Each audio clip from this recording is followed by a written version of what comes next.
All right, let's kick off. Almost on time. Welcome everybody to this session.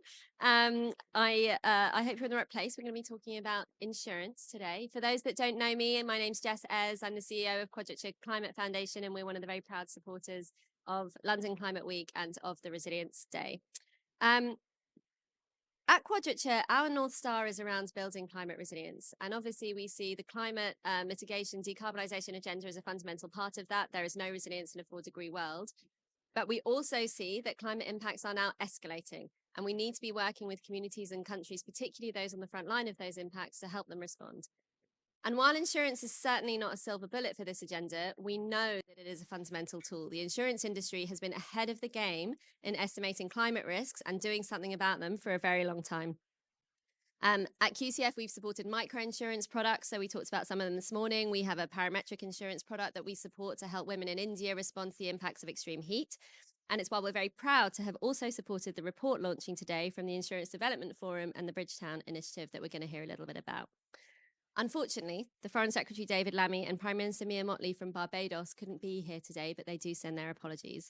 But we know if they were here, they would remind us quite how high the stakes are when disasters strike. The economic fallout of disasters is absolutely devastating.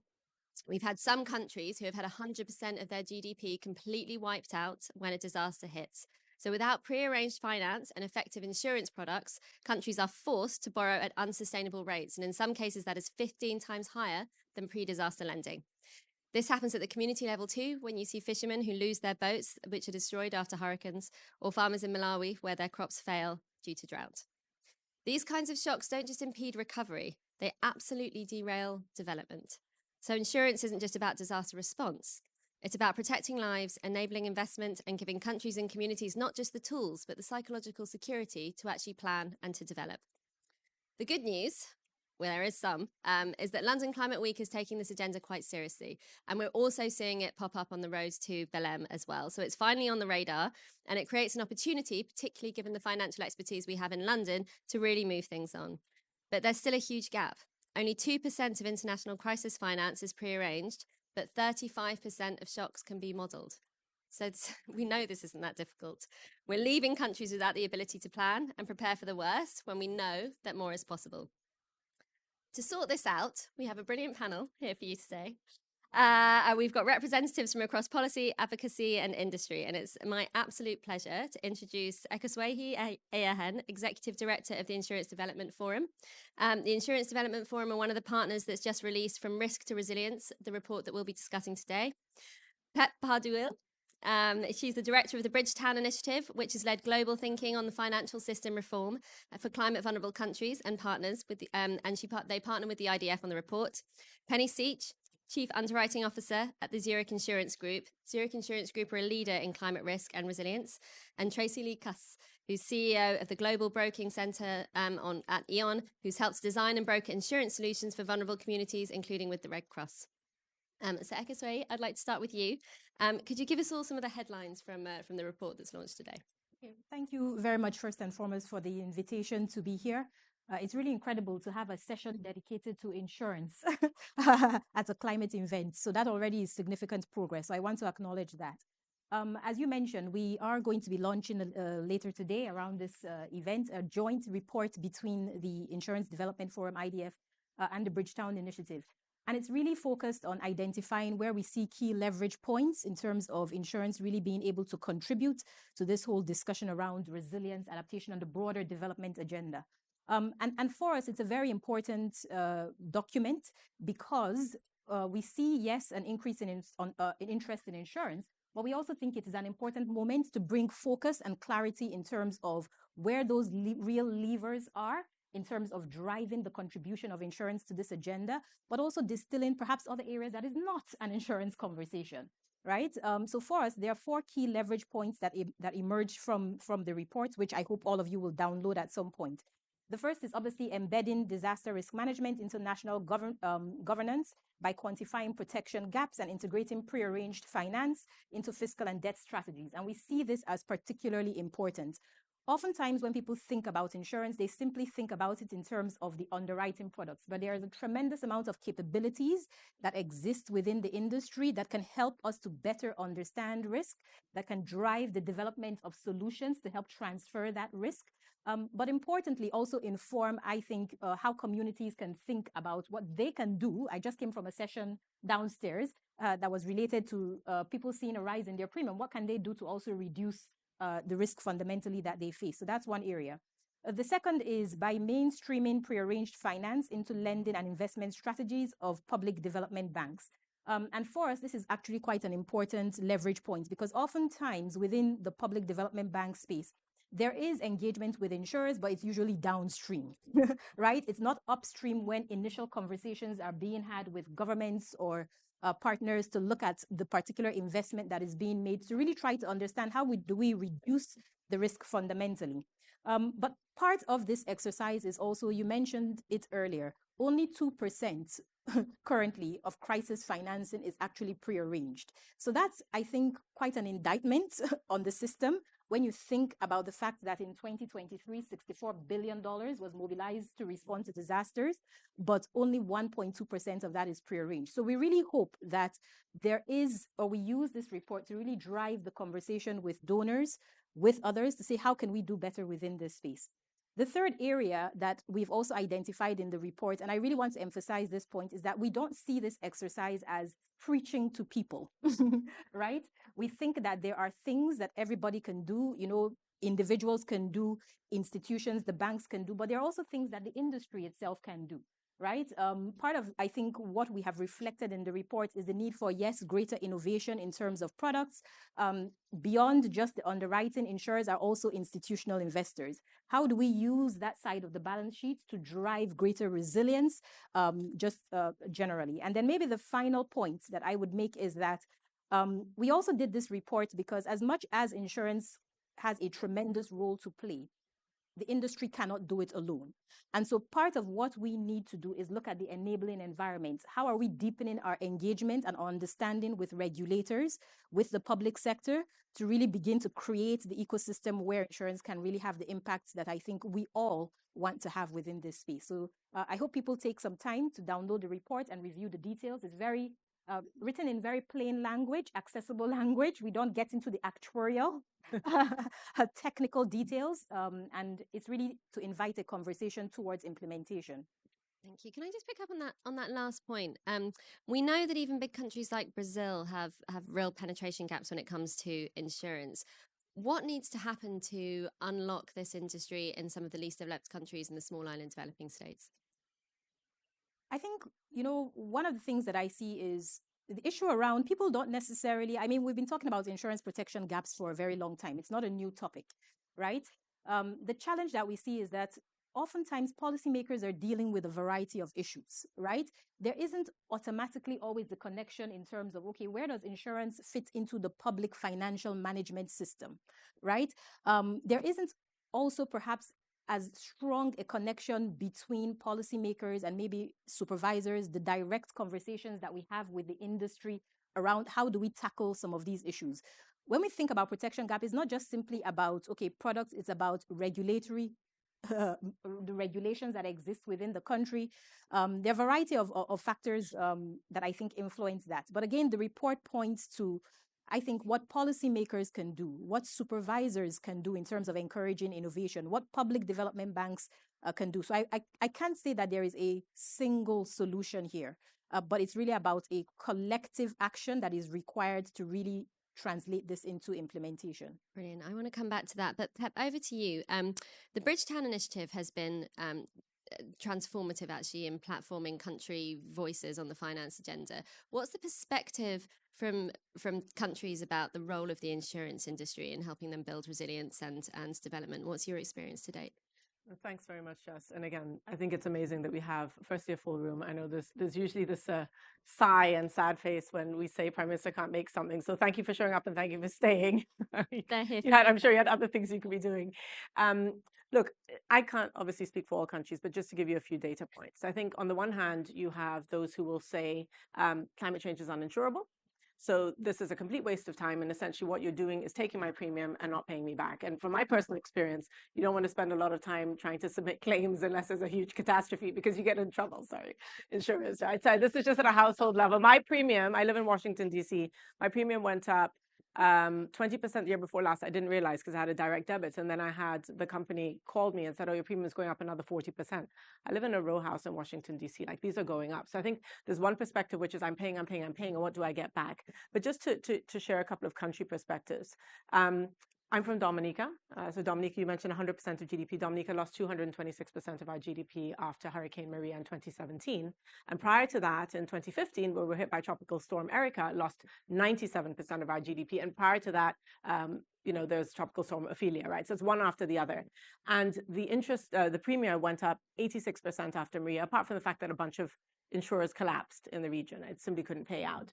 And so when we talk about this protection gap, there's a reason for it. Many of those who cannot qualify or do not even understand that there's an insurance product are living even before a crisis below the poverty line or in very precarious conditions. Many SMEs are the informal sector, right? Extremely, unused to the idea of this, right? So on the one hand, insurance is either not on your radar or is essentially labeled as a pariah, for lack of a better term.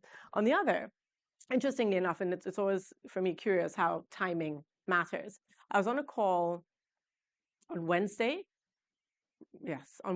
with the Coalition of Finance Ministers for Climate Action, which represents, countries from across the board, emerging, developed, the least developed, and maybe some that are even G7, G20.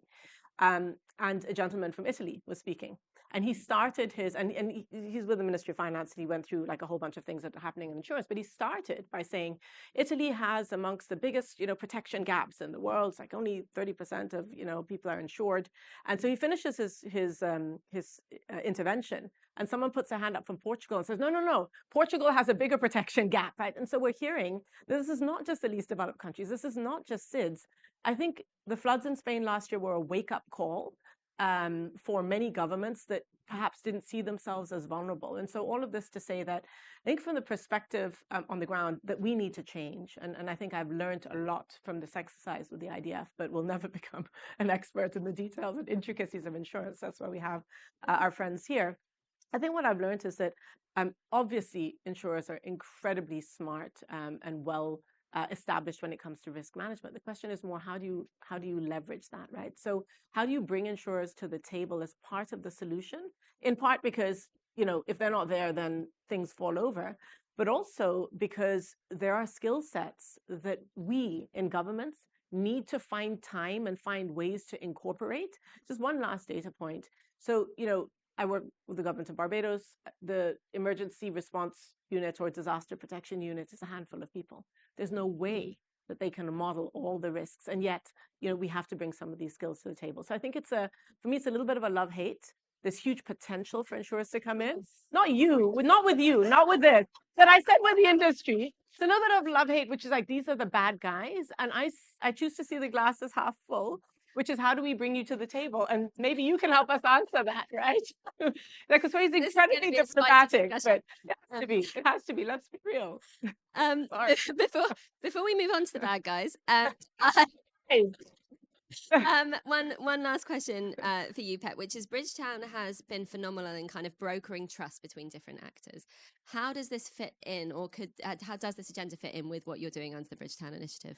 No, thank you for that. So, Bridgetown does not operate in isolation, right? There are many, many other groups that are speaking along the same lines, and many that have actually been speaking long before Bridgetown came along. What's interesting is that Prime Minister is obviously the sponsor of the Bridgetown initiative, but she's also the chair of the CVF V20, so the Climate Vulnerable Forum, and the group of now 74 most climate vulnerable countries. So while Bridgetown speaks at the macro level about who needs to be at the table and what are some of the instruments that either exist but are not being adopted, so you can talk about the World Bank, debt pause clauses, how do we make sure those are more adopted? So that's a high level. But then the implementation, which Ekhosuehi's last word was, how do we implement is key. And I think this is where we start to dovetail between the call for action and the engagement that Bridgetown has, because we don't have any institutional constraints that we can engage without feeling like if we get too close to insurers, then we'll be seen as pandering. But then how do we action that? And I see that going through the V20. Yeah. right? Because we speak almost on a daily basis. And the question is, how do we get the countries and the ministers of finance to sit with this information and to sit with this potential and translate it? And that's why I see Bridgetown bridging the gap between, I think, the theory and the practice on the ground. Yeah. Okay, great. Penny. Sorry, I think have a hiccup. Zurich actually contributed hugely to the report that we're talking about today. What can insurers like Zurich do to make these solutions actually work? And I'm thinking about sort of, I suppose, both structurally and in terms of building relationships between these different parts of the industry and vulnerable countries. Yeah. So first of all, challenge accepted to show you that we are the good guys. You will love us by the end. I mean, at the end of the day, right, insurers are just pricing for risk. And so as pricing is going up, it's a signal that that risk is going up. And I would say that maybe that signal hasn't been heard loudly enough, or maybe the industry hasn't been strong enough in being clear on what that signal is, right? And so changing the narrative to say this is circular, right? We can't have weakness in financial services industry, like insurers going out of business. So we can't just be transferring risk. That is not the solution. But historically, that has been the view, right? So focusing on resilience, right? We all talk about resilience, but really understanding what does it mean to increase and improve resilience has to be the absolute answer. And it's an answer that all of us need to come. And that's why it's so fantastic having everyone here today, coming to the table with that recognition. We've got to think about how do we bridge the time, because you invest, but you're not necessarily going to see the benefit of that investment immediately. So from an insurer perspective, how do we still be a party to that, understanding, you know, that it's going to take a while for that to come through? And how do we bring everyone to the table to have very thoughtful solutions about collectively, how are we going to address this to make sure we have resilience everywhere, not just transferring the risk to one part of our sector or to one industry. And can you give us examples of where that is already happening? So how have you structured or changed structure of your business for this?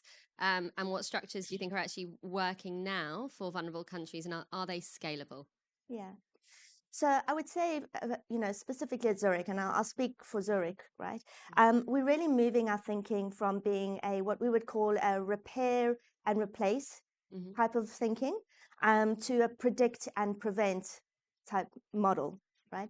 And that fundamentally is really important, because when you're in the repair and replace, you're thinking about how do you price for risk. Yeah. When you're in the predict and prevent, you're thinking about how am I improving resilience. And so, you know, then thinking about, all right, the capabilities that were mentioned earlier, how do we use it not just for our own view on risk, but how do we bring those capabilities to the table? You know, we've got analytical modeling capabilities. We have a long-term view on climate and where we think the vulnerabilities are. It's how we deploy capital in the longer term and investments in the longer term as well. How do we use our risk engineering capabilities, right? There's a lot of technologies that is needed and is showing up, right, to improve resilience. How do we bring our risk engineering capabilities to the table as well to make sure, and I'm going to say a few taglines here, but I think it's important on the words that we use. As an industry, we talk a lot about building back better, right? What we really should be talking about is build better before. Yeah. Right. Yeah. And again, these words really matter because it's how we start to reshape our thinking as an industry. Yeah. I love that. And actually, you know, one of the kind of perennial questions when we start to get into resilience is someone will always ask, it doesn't matter how many years you've been working on it, well, what does resilience actually mean? You know, and there are slight riffs on that. How does it intersect with development? But I think that anyway, those taglines, I'm going to borrow them to answer the question in the future. You had it here. Yeah, Penny 2025. Tracy-Lee, Aon has been instrumental actually in brokering some of these products with development partners. What's the broker's role in structuring these solutions? Can you give us some examples? Absolutely. And I'm trying to work back into getting the good guy to tell us if we get there at the end. But I think we look at it in a few ways. So we've got access to a huge amount of analytics. We use that with our clients and have been using it for years. So if we're looking at this, we really look at the insights and analytics that we can bring into the table and what that means. But as brokers, we see ourselves as conveners. So conveners of capital, conveners of risk management. We're really trying to bring the ecosystem together to look for solutions. So I think if I take something like the work that we've done with the Red Cross, we looked at all their data, spent a lot of time working on it, and then really looked at solutions to kind of smooth funding. When I look at insurers are not there as the funding providers, but we're definitely there to smooth the overall results. So that to me is such a huge focus of what you're doing. If you look at the Red Cross, when you have funding, and especially with some of the withdrawal of funding recently, you're in a situation where if you have a really bad year, you don't have it there. Where insurance can come in is to really smooth that and allow that protection of the capital overall. So I think that's really important for us. We're also seeing there's a real interest in the insurance industry now to get involved and to try and change this. It doesn't matter whether it's climate change or whether it's vulnerable communities. We're really trying to do that. But actually, some of these projects now, we're taking it from climate and saying, what can we do with epidemics? You know, there's a huge amount of other areas that we can start moving that across to. So I think our role as brokers is really trying to get those conversations moving and to find the innovation and the solutions because of the data and analytics that we've got behind it. And, you know, there is a lot of data. So whatever you're talking to in vulnerable communities, there's usually a lot of data that we can work towards.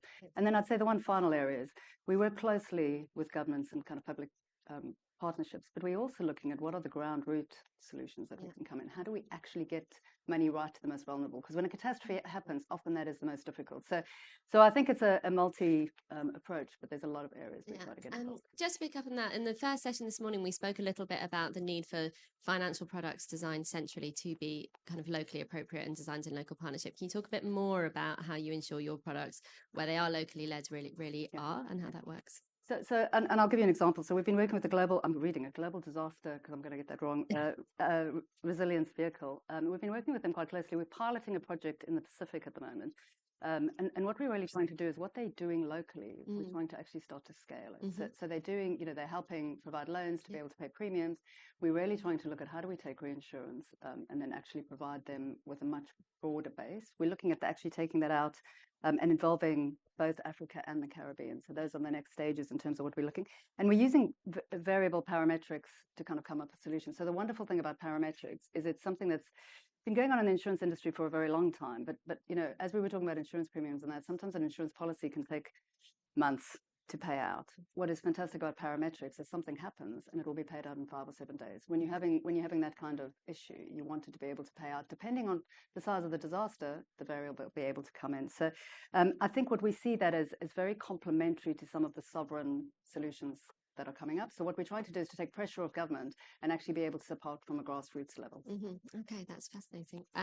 So quick follow-up to anyone who wants to come in on this. Actually, we've touched on this, but what do you think it will take to make these solutions more accessible and more affordable?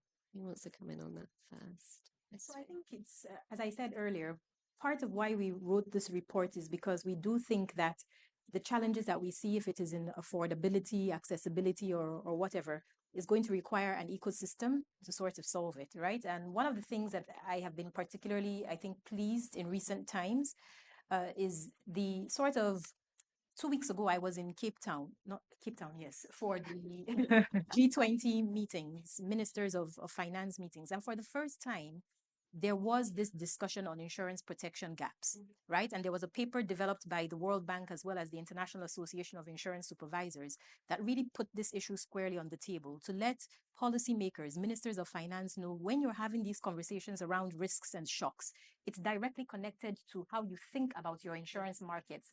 And those insurance markets also being sort of cushions to help you to tide that.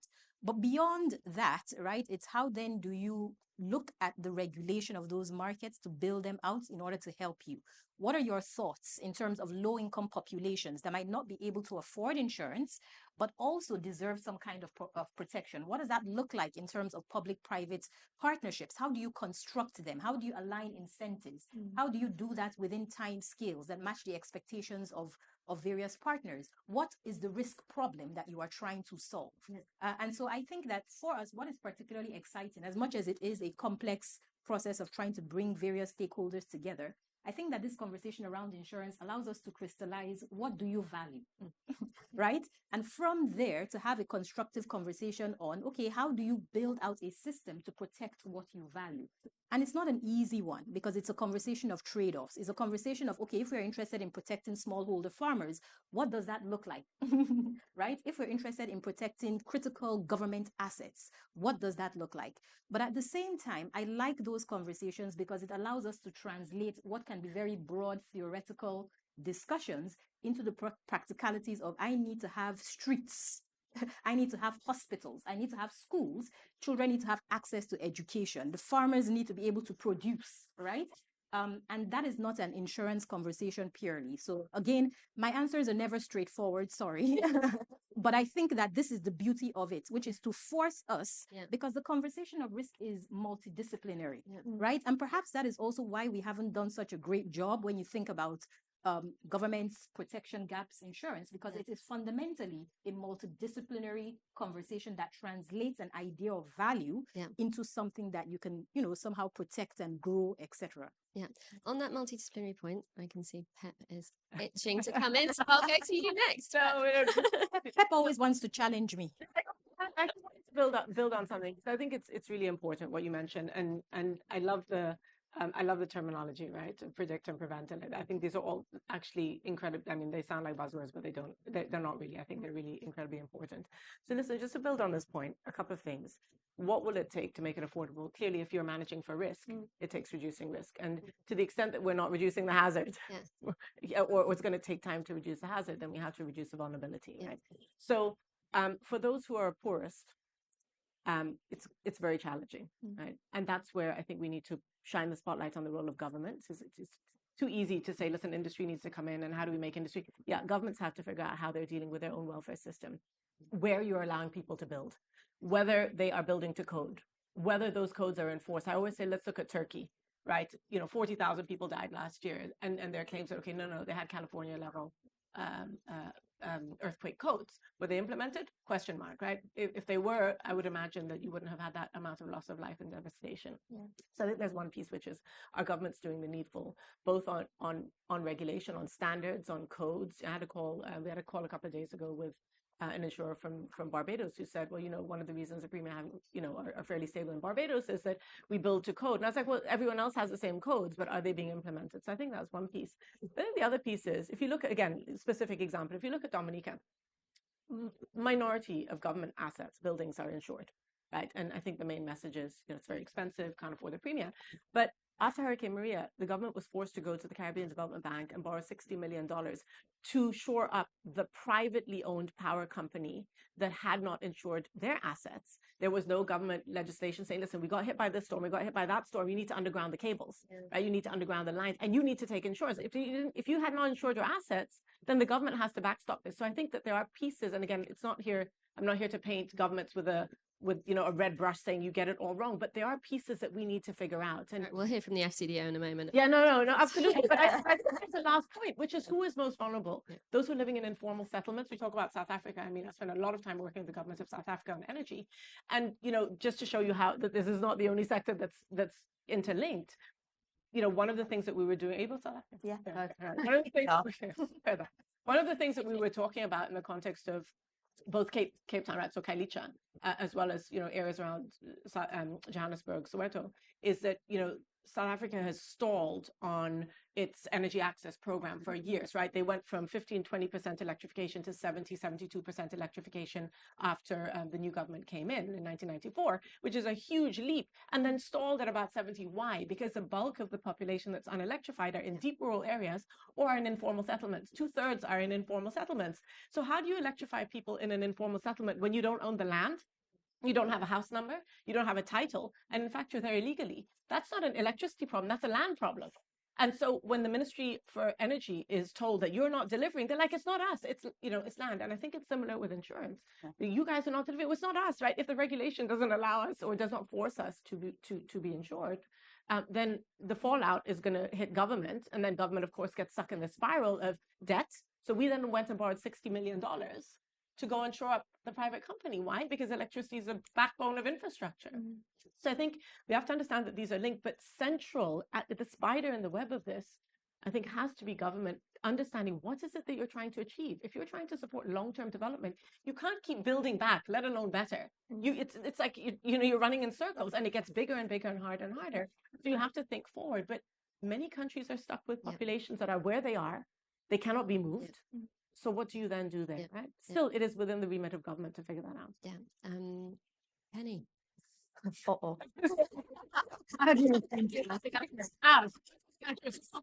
And I know we've got some government stakeholders in the audience at the moment, so in a moment we'll carve out some time to go off script and come to you. So please volunteer, otherwise because we've been on script, we'll find you. Ellie, over to you. Same question. What's the question?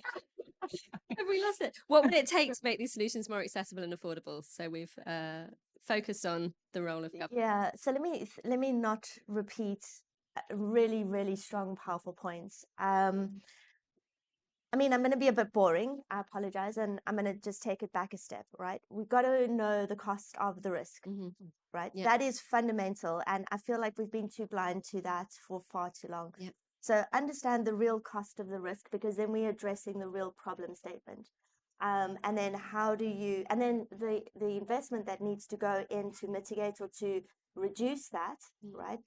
You can quantify it. So when you start bringing capital or money in to help solve for it, everything is now measurable, right? So it becomes far easier, and people can get their heads around that when they're sitting around the table. And then I think being really clear about it's not just a government, not just an insurance, not just an investment, not just this is all of us, right? We can't just de-risk one element of something, right? You can't ask industry to step in on certain things, right? It's got to make sense for everyone. But if I think about some of the things that we've done, and I'm going to bring in Blue Marble, right? So Blue Marble is a micro insurer, impact insurer. The whole premise, and I'm going to say this, right, and it might sound a little bit counterintuitive initially, but is to be commercially viable, right? You can still bring strong impact and drive impact and be commercially viable. And that is important, because you can only scale when you are commercially viable. And scale means you are attractive to investment coming in, right?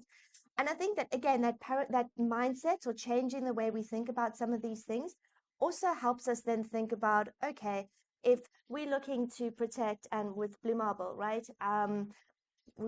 the heat product for self-employed women in India, right, or farmers in Brazil, right?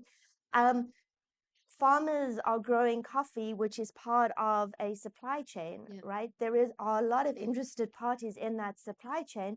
If we can develop the solution, the modeling, the understanding of the risk, the pricing of the risk, the knowing where the vulnerabilities are. These are things that are very much in most of our wheelhouses, right? How we then structure the solution, again, I'm going to say relatively easy, right? How you then get capital into that, right, to pay for the premium. As something very simplistically I mentioned yesterday. That's where everything starts to break down. But then when you look at who are all the parties in the supply chain who have a really strong interest in having resilience within the supply chain, you start thinking differently about who else needs to be at the table. Which brings us nicely onto the role of brokers. So Tracy-Lee, final comments to that question. So I think we've touched on a lot, and I think one of the points I'd say in South Africa is you're absolutely right. A lot of it is a land problem, but actually another problem is that the maintenance of some of those power stations and some of the other issues around it have caused the problems as well. So when you think, the one thing that insurance does really well is it really understands risk. So we spend a lot of time looking at risk management. How do we support clients through that? How do we make it, and I think we're doing a lot at the moment with things like subsidies, but subsidies are not the long-term solution. So how do we take that and make a long-term solution? And actually, I do think that people value something that they actually pay for, whatever that happens to be. How do we build resilience into the system using some sort of premium, even if we're doing it at low rates? So I think where we come in is when we can get the data, we've got a huge amount of information that can really support whatever the solutions are. We bring in all of the different parties. You're bringing in kind of financing, insurance, the partnerships that we have, and you're looking at how you find solutions there. So I think bringing people together, there's nobody now, the insurance industry really wants to get involved and wants to help. It's something that they feel really strongly about. But we need everybody coming together to be able to find those solutions overall. you look at the supply chain. So who's buying, Yeah. who's paying for it, but who's benefiting? How do we bring those people together and provide them? You know, if you're one of the donors, how do you know that you're getting the protection you want, which is where insurance comes in? So I think these kind of conversations, bringing people together, there is so much innovation, there's so much data, analytics. Our role is really bringing people together and finding those solutions and then implementing them through the process. Yeah, Ekhosuehi, you want to come in? Yes, I was just going to make a point, and it was related to actually the phrase that the Prime Minister had sort of coined, which was, what is uninsurable is uninvestable.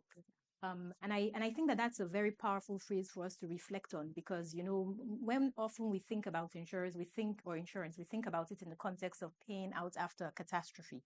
But I think that that phrase really captures is, how do we think about insurance in enabling us to achieve the dreams and the objectives and the growth and everything else that we want to achieve?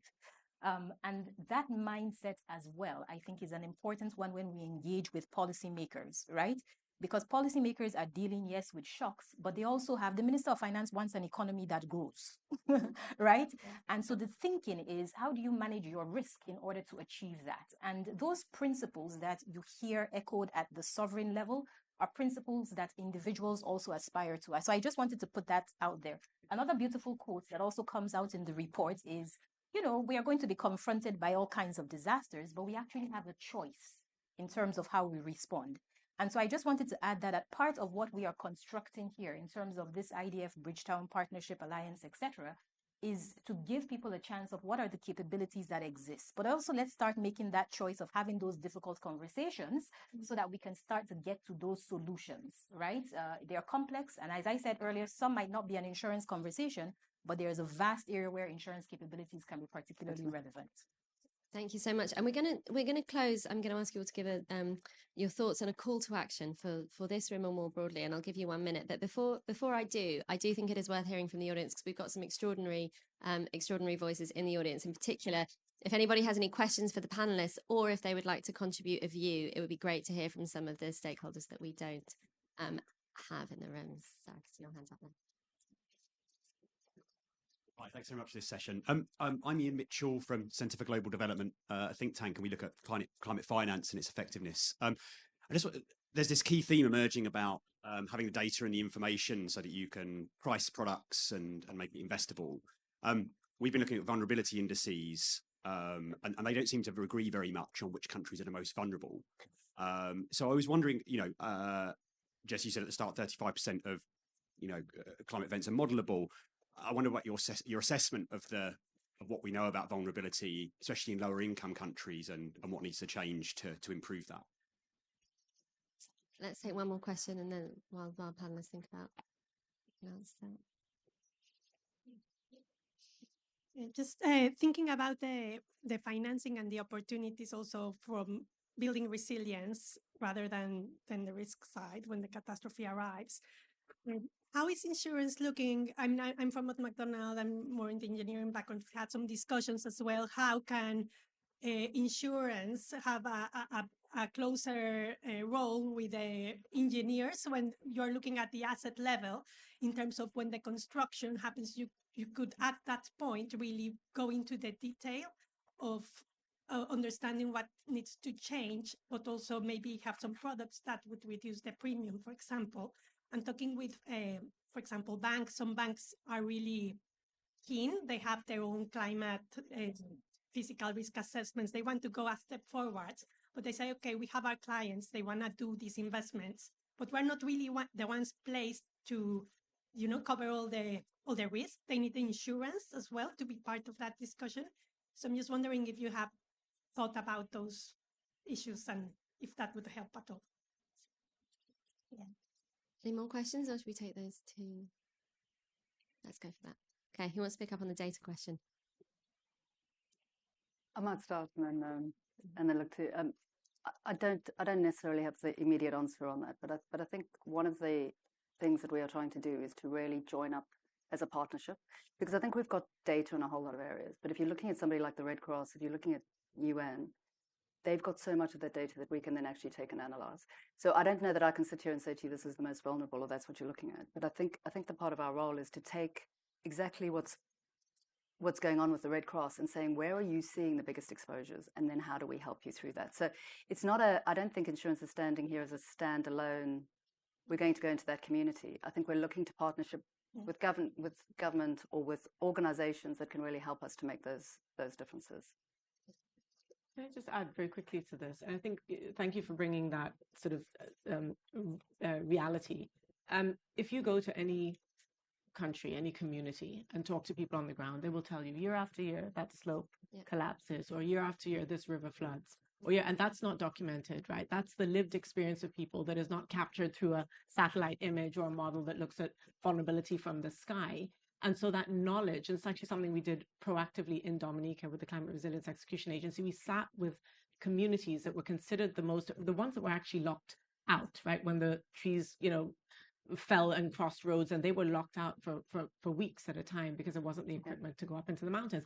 And they will tell you, we know what our issues are. We need you to help us figure out how to stop that river from flooding, or how to stop, because the work that you're doing, by the way, upstream on moving the boulders from down there and putting them up there, it's affecting us. Yeah. So I don't think that we spend enough time at all. And it also sounds like, lip service and tokenism as I'm speaking about it, sitting and distilling and truly extracting the expertise that local people in vulnerable communities have, and feeding that up. So I think that's incredibly relevant. But I also think the other thing is we've got amazing data now on looking forward at where climate change is going to happen. So you'll sit and talk to clients about, don't rebuild your factory there, do it somewhere totally, but you can start doing that with communities as well. So it is, because I think the difficulty for a community is you want to be in the place you were before because that's your history and your heritage. But actually, if that is a place that is going to continue to flood, I mean, we talk about 1 in 250-year events that are happening every year, which feels like not a 1 in 250-year event. So I think being able to take that and then working with an organization that can really talk to us about where they see the most vulnerable, using local communities, I think that combination is what we're talking about. Sorry, I just interrupted you. Can I just invite? Yeah, okay, Tracy-Lee, and then I can spend. I was just going to expand on that, give a very practical but adjacent kind of solution. We often deal with, if there's been a flood in an area and we've got customers in that area, we'll work with the customers, obviously, to replace whatever's been damaged, right? But what we're starting to do now is say, all right, hold on, there's vulnerability in this area. We are going to bring in, and we've done this, we've brought in, representatives from the state, right? So council, lenders, financiers, insurers, engineers, right? Who can help us think about this area in a different way? So when we redesign the plant or our customers' business, we're not just thinking about improving the risk for that business, but we're thinking about how are we improving the area for the community as well? Because if it's vulnerable to flooding, right, then you're going to have more significant defenses. That doesn't just need to benefit the insured asset, but you need then to have other people at the table to help you think through that and then to fund all of those things. So a bit adjacent, but I wanted to get that in. Yeah, it was in a similar vein. I remember working with a particular government focused on drought risk. And when we had this conversation around trying to build a picture of exposure, vulnerability, etc., one of the things that we saw, for example, was that smallholder farmers were given particular seed types. One particular seed type. That doesn't help in terms of being faced with different scenarios and the ability of the farmer to deal with whatever shock. And that's just on the input side, right? And then later on, when we do this, have this insurance conversation, when we look at, okay, if you do have a drought, what does it mean? It's not just simply loss of crops, right? It is the inability of people to finance their livelihoods, to send children to school. That has a cascading impact, economic impact for the government, right? And so I will go back again to the point I made earlier, just to add a little bit of, ground into the conversation, is how do we use these capabilities to give clarity to the risk, the scale of the risk, but also where you can actually make changes to improve that. And it's an entire stream, right? And again, it is not just simply an insurance conversation, but just to flag that. Right. I want to hand over to the FCDO in 3 minutes. And so just very quickly on the engineering question, did anyone want to come back? I'm going to jump in 2 minutes then very quickly, because it's to my point, right? We look 1 at minute, because you've got to do your call to action. all right, I'm going to wrap it into one then, right? Energy efficiency in buildings. We shouldn't be trying to fix the problem after where you've got increased fire loads because of a design problem. We should be part of designing the building to be energy efficient upfront and insurable. Yeah. And that's my wrap as well. Okay, brilliant, brilliant. Tracy-Lee, do you want to do your call to action? You know, I think I've said it several times. I think it's about bringing groups together that can really make a difference. So I think insurance on its own or broking on its own, government on its own, that doesn't work. So how do we bring people together and be really innovative about it? So if there is a problem, I think our CEO said recently, I reject the proposition that anything is uninsurable. Yeah. That's a big statement, but I think it goes back to what you were saying before. I think we really should be in a situation that we're bringing people together and saying, where do we find the solutions? And we're not doing enough of that at the moment. Okay. Sweet. My call to action is a focus on implementation. Mm-hmm. I think, we have lots of these conversations with governments. As you said, people know what some of these issues are. But let's get a little bit serious, right? In terms of getting people together to really start to craft, okay, if we're looking at disaster risk financing strategies, what are the options, right? Again, for me, that is the priority from the IDF, and why we are also engaging on this is moving to a national level, working directly with governments to explore possibilities here. It's all implementation. Yeah, great. Pep, 30 seconds. Yeah, right. It's very simple. I think, thank you, Ekhosuehi, for bringing up the what's uninsurable is uninvestable point, which is key. So we then look at, instead of just looking at the glasses half empty, ultimately, if we are to get out of this cycle of development assistance and actually grow our economies, we need to invest. Anyone who has a mortgage knows that you need insurance with that. You can't at an individual level, right? So how does a country then? Yeah. So I think bringing insurance much more tightly into the minds of the ministers of finance is a starting point, because any investment, be it in energy done by the private sector or an investment made by the government in sea defenses, if it is not insured, it's either not going to happen or you're going to be paying for it as government. And we all know that those resources aren't there. Yeah. So I think focusing on the upside of insurance, at least for me, is the critical nature of insurance and economic development and social well-being. Can I ask one question? Are we out of the bad guy? I was going to say, do you know? Yes, it's an all-woman panel. I'm totally joking. Just keep it. On that note, I'm about to hand over to our FCDO colleagues, but I just want to thank the panelists. It's been an extraordinarily rich conversation. I've certainly learned a lot and taken a huge amount of notes, so I'm excited to see who's going to write this one up. But in the meantime, I really encourage you all to read the From Risk to Resilience report. It's absolutely fantastic. It is without, it covers so much whilst also being understandable to someone like me. So thank you. And I think my key takeaway from this session is that nothing is uninsurable. The insurable has a fundamental role to play, but we have to shift how we're talking about the insurance industry and how the insurance industry operates, actually. And that comes through bringing different stakeholders together, understanding different roles. And it's just been a real privilege to be on a stage with you. And thank you to IIED for bringing us together. So with that, thank you all. And I will hand over to Phil Stevens from the FCDO.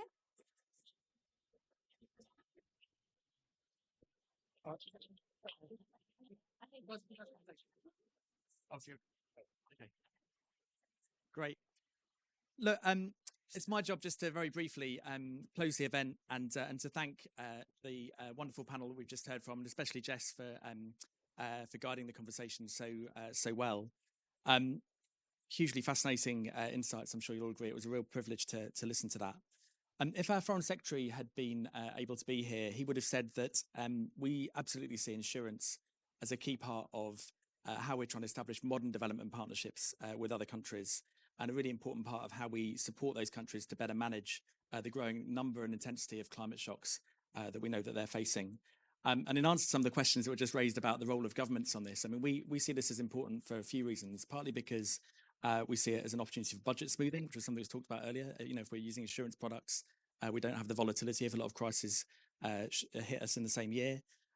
It's also important because we know that insurance can get money in people's hands more quickly, and that actually saves money in the long run and helps people to build back more quickly.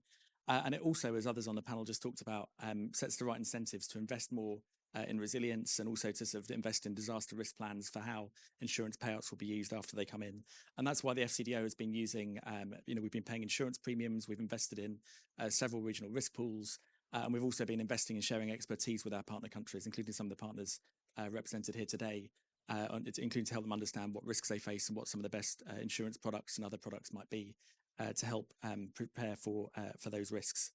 And in delivering this mission, we absolutely need to partner even more closely with the insurance industry here in the UK and around the world. And that's why it was so brilliant to hear from Tracy-Lee and Penny about how Aon and Zurich are evolving to meet the needs of climate vulnerable countries. And I was really struck by that vision of build better before. I think it was a really powerful vision there. And then it was also great, of course, to hear from Ekhosuehi, a friend, about how the insurance sector could stretch even further over the coming years as well.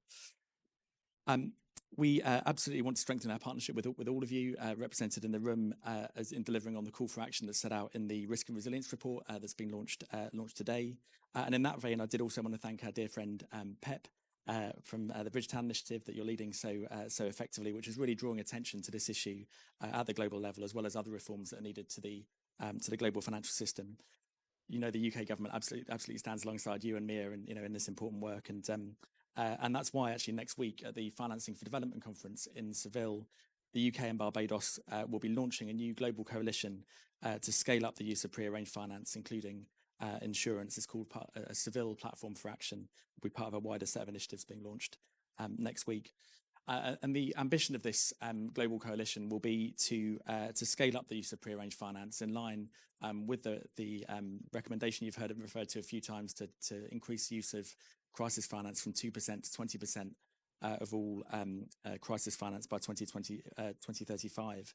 And that recommendation that's been referred to a few times was actually first set in this report, which I think you've all got on your seats. It's a report that's almost as good as the Risk and Resilience report that was launched today.